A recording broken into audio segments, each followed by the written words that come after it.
Coronavirus, le confinement prolongé au moins jusqu'au 10 mai? Suivez avec nous l'évolution de la situation concernant l'épidémie de coronavirus en France et dans le monde. La pandémie du nouveau coronavirus a fait près de 115 000 morts dans le monde. Les États-Unis sont désormais le pays le plus touché tant en nombre de morts qu'en nombre de cas, avec 22 020 décès pour plus de 555 000 cas. En Europe, la pandémie a tué plus de 75 000 personnes, dont 80% en Italie, en Espagne, en France et au Royaume-Uni.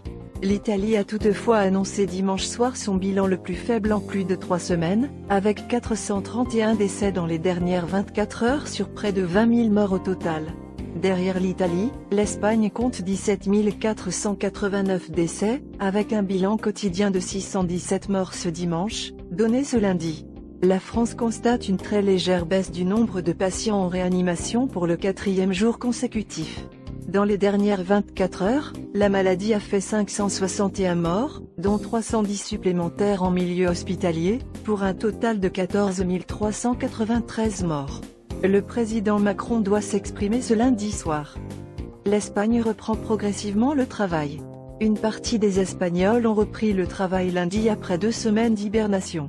Dans les gares, la police et des volontaires ont distribué 10 millions de masques pour les employés, essentiellement ceux de l'industrie et de la construction, qui ont repris le travail.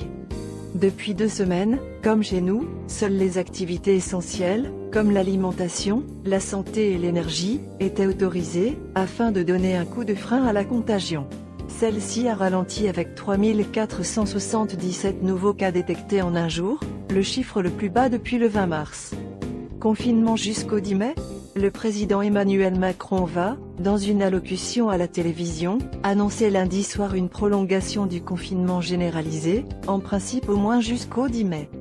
Le pays a constaté dimanche une légère baisse du nombre de patients en réanimation pour le 4e jour consécutif, ainsi que du nombre de décès en une journée à l'hôpital, 310 morts contre 345 la veille, pour un total de 14 393 morts, EHPAD et autres établissements pour personnes âgées compris.